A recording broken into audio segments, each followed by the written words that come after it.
Au carrefour du quartier commerce de Daloa, assises derrière leur stand, elles sont là, ces femmes courageuses qui vendent de l'eau de coco fraîche à chaque passant.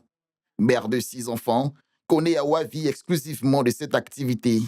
Mais la rareté des noix et les faibles revenus rendent son quotidien très difficile. Avant la Daloa ici, il y avait coco. Mais maintenant, là, on ne gagne pas coco à Daloa ici. On rentre en brousse.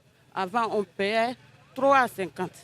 Mais maintenant, c'est devenu 5 à 500. Trop la journée, on peut gagner 1000 francs, 1500. On mange un peu, on va un peu à la maison à cause de nos enfants. Entre risques de blessures, longues journées sous le soleil et manque de coco, Bakayoko Kadi exerce ce métier depuis plus de 20 ans. Pour elle, c'est la seule manière d'assurer l'école et la nourriture de ses enfants. C'est l'argent de coco là, on prend ça pour nous aider. C'est que si on ne gagne pas beaucoup, on peut rentrer à 1000 francs pour manger dedans, pour aider nos enfants. Et ça va à l'école, pour manger, pour payer courant. Nos maris là, ils ne travaillent pas. Nos maris là, ils travaillent au champ. Donc on n'a rien. On n'a rien. On est là, on n'a rien. Maintenant là, on gagne un peu. Si la pilule coupe là, on ne gagne plus. Vers décembre là, coco là va couper.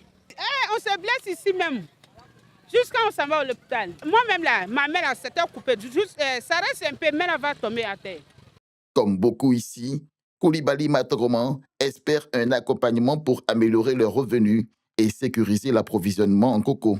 On a beaucoup d'enfants à la maison. Nos maris, là, ils s'en vont au champ. Bon, nous, on vient au commerce ici pour venir débrouiller coco ici. Donc, on veut que tout le monde nous aider pour qu'on ait qu'à avancer un peu. Maintenant, là, s'il n'y a pas la pluie, là, on ne gagne pas coco. Mais s'il n'y a pas la pluie, là, on va faire comment pour faire les petits choses là. C'est quoi ça? On demande pardon à tout le monde. L'eau de coco n'est pas seulement rafraîchissante, les clients l'apprécient aussi pour ses vertus thérapeutiques. Beaucoup souhaitent que ces femmes reçoivent un soutien pour continuer ce commerce malgré la rareté des noix. D'abord, c'est nos mamans. Il faut les encourager aussi dans les petits commerces. Elles sont dans l'informel. Il faut les encourager. Et puis aussi, l'eau de coco, aussi, il y a plusieurs vertus. J'achète ça pour mes enfants, aussi pour toute la famille. Moi-même, j'en bois aussi quotidiennement parce que ça hydrate et c'est très bon pour la santé. 2 fois de la semaine, au moins, je passe ici pour prendre ces jus-là. Ces jus-là me font beaucoup de bien. Le commerce est bénéfique pour la population de Daloa. Voilà. C'est pas facile de trouver des jus de coco, mais c'est un point fixe.